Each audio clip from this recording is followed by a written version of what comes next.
Ladies and gentlemen, my name is Gabriel from Tayug National High School, and these are the good and bad effects of pandemic to students' mental health.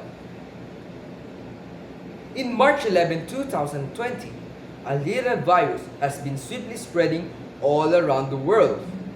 This virus is named COVID-19, that is short for coronavirus disease, which is discovered on December of 2019 in Wuhan, China. A lot of unexpected events happened. This includes closing of schools.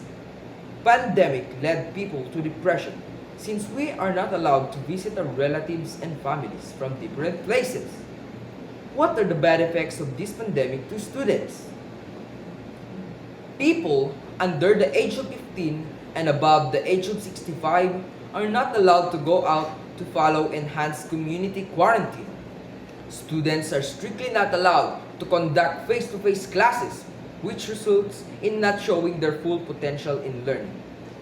Even if there is blended and modular learning as an alternative to this situation, it simply doesn't work. Well, maybe some students can really learn from it. However, there are students who still put their work on their parents, which is bad. Instead of learning, they learn to procrastinate.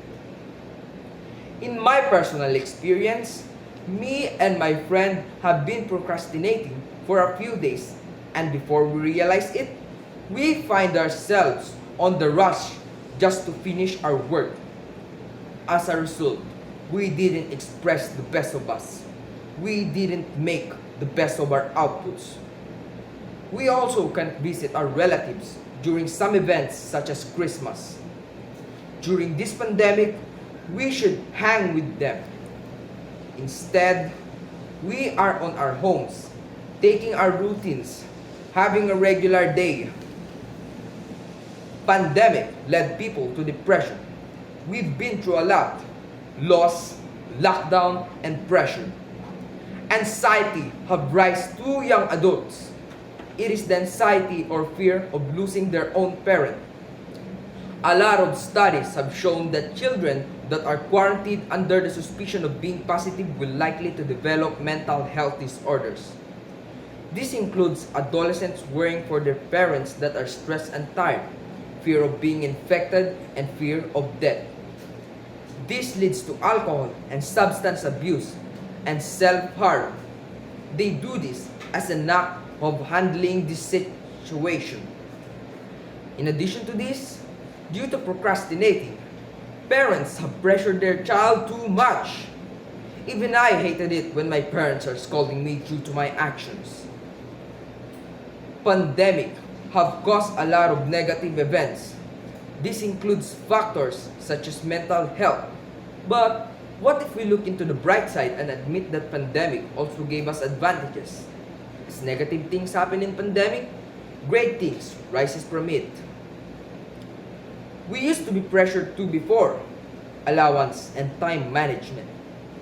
A lot of people cannot go out during pandemic, which makes time a lot more customized than before. Since pandemic, people are given a certain time to finish their outputs. It is such a relief. Learning becomes easier than before. This generation, internet makes any work easier. Any question can be answered in one click. That is called search. Although answering from home is not the best type of work, we can enjoy and spend quality time with the family and have a very nice costume workplace. Yes, maybe students learn to be lazy during this pandemic, but some students are working and using this as an advantage to pull grades. Be responsible. They are the ones who doesn't let this pandemic take over them. A lot of negative events have happened during this pandemic. It have affected a lot of people and have changed the world. Brought us war, battle. On the other side, it have caused good effects. As I said, whatever negative things happens, positive things rises from it. We need to continue our battles not by facing it, but by adaptation. For every problems, we need to create solution. I believe someday we will fully get out and rise from this pandemic, and one day we will recover. But the question is the new normal better than what we used to be? Again, this is Ron Gabriel Jogno from Tayug National High School. Thank you for listening.